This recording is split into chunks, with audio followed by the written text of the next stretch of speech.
Bonjour, j'espère que vous allez bien. On se retrouve pour un update lecture. J'ai pas beaucoup lu nécessairement ces derniers mois. J'ai 6 livres à vous présenter. Mes lectures de cet update datent du mois de janvier. Je suis présentement au mois de mai. Donc j'ai encore une fois attendu trop longtemps avant de vous faire l'update lecture puisque là il se peut que je me rappelle pas nécessairement de tout ce que j'ai ressenti et de tout ce que j'ai aimé ou non. Ma première lecture de l'année en janvier, j'ai lu Insoumise.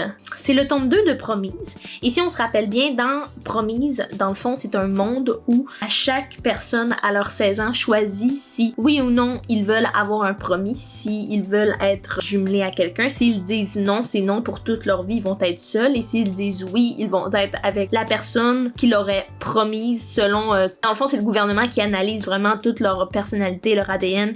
Ils se disent, ok, ben la meilleure personne pour toi, c'est telle personne. Et donc, dans le tome 2, on se doute que c'est un peu à la divergence avec une rébellion, qu'il y a quelque chose qui fonctionne pas à quelque part là-dedans. On tombe vraiment comme ailleurs. On approfondit beaucoup les choses. J'ai l'impression on découvre certaines choses aussi. On tombe dans un autre endroit que je sais pas pourquoi je l'imaginais vraiment comme spécial. Je pourrais pas vous dire vraiment comment je l'imaginais là, mais selon les descriptions, dans ma tête, c'est vraiment un endroit comme qui n'est pas de ce monde là. Mais c'est peut-être juste moi qui me l'imagine comme ça, puis que, tu sais, c'est juste comme un désert normal, ou, tu sais, je me rappelle plus si c'est un désert, là, mais tu sais, j'y ai donné le 17 sur 20, j'ai beaucoup apprécié ma lecture. En vrai, c'est vraiment une lecture qui se fait vite, c'est écrit quand même gros, il y a quand même beaucoup d'action, puis les pages sont vraiment épaisses, fait que c'est quand même très satisfaisant à lire. Pour l'histoire, je sens qu'il y a comme quelque chose qui est comme non dit dans l'histoire qu'on va apprendre. J'ai déjà le tome 3 avec moi, puisque j'avais comme acheté le tome 1 et le tome 3, parce que je pensais que le tome 3 c'était le tome 2. Finalement, ben j'ai reçu le tome 2 à Noël, donc j'ai pu enfin lire le tome 2 pour finir la série avec le tome 3 que j'ai déjà. Donc c'est sûr que cette année, cette trilogie-là va être terminée, donc j'ai bien hâte de voir la fin de tout ça et la suite. Ensuite, j'ai lu, ça c'était quand même une très bonne surprise pour moi. J'ai lu Tempête à Fermont. C'est un roman québécois. J'y ai mis 18 sur 20. J'ai beaucoup apprécié. Dans le fond, c'est l'histoire de... Faut que je me rappelle de son nom. C'est l'histoire de Gilliane qui habite à Fermont. Elle est présentement avec son amoureux qui décide de mettre fin à leur couple, donc à leur relation, et ça fait comme un certain nombre d'années, il me semble, qu'ils sont ensemble. Donc, je pense que c'est comme 7 ans ou de quoi de même. Là. Ça fait vraiment beaucoup de temps qu'ils sont ensemble. Et donc, Gilliane, elle travaille à la bibliothèque. Elle vit son deuil de sa relation. Elle vit sa rupture. Elle rencontre un inconnu de la ville, puisque à Fermont, ben, c'est une très petite ville, donc tout le monde se connaît. Et donc, elle rencontre quelqu'un qui n'est pas de la ville. C'est une romance. Une new romance. J'ai vraiment beaucoup aimé. Je ne m'attendais pas à ça, ok? Je l'ai vraiment comme beaucoup aimé. Il a l'air énorme, ok? Mais il fait juste comme à peu près 500 pages. À la fin du livre, j'ai failli pleurer. Ou j'ai pleuré, je me rappelle plus, mais vraiment, je m'attendais pas à autant apprécier, mais franchement, c'était une très belle découverte. C'est vraiment comme un mélange de plein de choses, comme il y a de la romance. Il y a aussi une petite enquête, puisqu'il y a comme un crime qui se passe dans sa ville. Donc, il y a comme une enquête un peu là-dessus aussi. On voit un peu comme son évolution par rapport à sa rupture. Comme il y avait aussi plein de petits potins, on dirait un peu sur la ville au complet, là, sur tout le monde.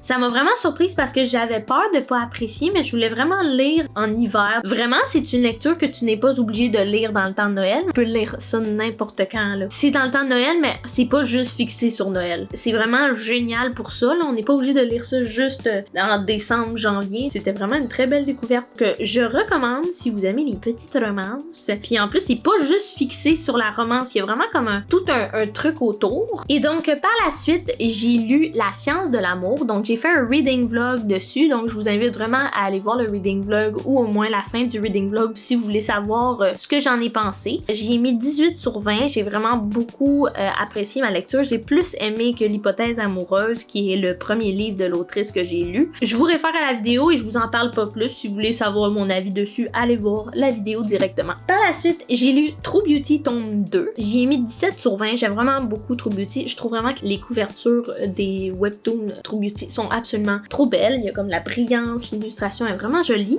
J'ai beaucoup aimé, puis juste avant d'avoir lu le tome 2, j'ai regardé l'anime True Beauty qu'il y avait sur Crunchyroll et j'ai découvert qu'ils ont pas fait la même chose sur Crunchyroll que dans le webtoon. J'ai l'impression que c'est vraiment différent. Ben, c'est très bien comme ça, j'ai beaucoup aimé l'anime quand même. Après, je suis retournée dans le webtoon et j'ai remarqué vraiment la différence niveau graphique et de l'histoire. J'aime beaucoup ce webtoon-ci et je sais que quand je le lisais sur mon téléphone avant qu'il sorte en papier, j'étais rendue vraiment très loin dans l'histoire. Donc j'ai vraiment hâte de comme rattraper un peu tout ça pour me rendre où j'étais. J'aimerais ça lire en paire de 2, comme ça j'ai moins de chances d'oublier ce qui s'est passé avant. Par la suite, j'ai lu, il est un peu poussiéreux et magané, j'ai l'impression, il y a comme une tâche. J'ai lu Elle, tome 2. Je pensais que c'était le tome 3. Je sais pas pourquoi. Et je pensais que j'avais le tome 3, mais non, j'ai seulement le tome 2. Je trouvais ça très intéressant dans ce tome-ci. Je sais pas si vous savez un peu l'histoire de Elle, mais dans le fond,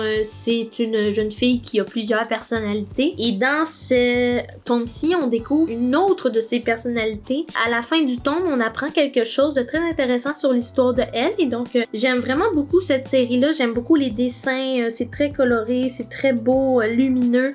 J'aime vraiment beaucoup. Ensuite, dernière lecture de cette update, j'ai lu le tome 2 de Red Queen, donc Glass Sword. Je sais pas si c'est comme ça qu'on dit ça, Sword. Je l'ai dit un peu mal, mais c'est ça qui est ça. J'ai beaucoup aimé, j'y ai mis 17 sur 20. J'ai trouvé ça très intéressant.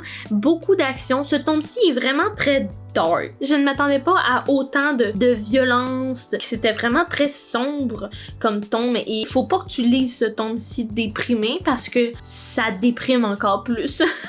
Vraiment, c'est très très sombre. Il y a beaucoup d'action. Les personnages ne sont pas nécessairement tout le temps heureux.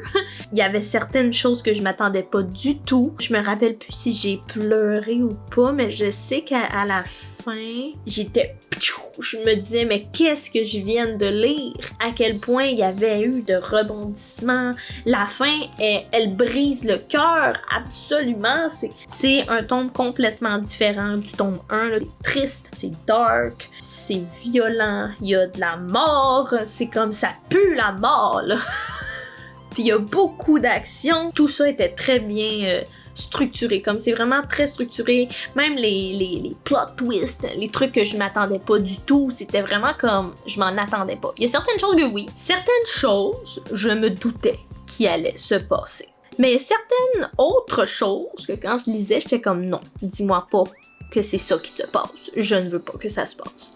J'ai vraiment beaucoup aimé et je pense que j'ai très hâte de lire le tome 3. Mais je ne l'ai pas encore, donc il va falloir attendre. Anyway, j'ai déjà assez de livres à lire comme ça. Et donc, c'est ce qui met fin à l'update lecture. Je pense que c'était une update lecture assez rapide.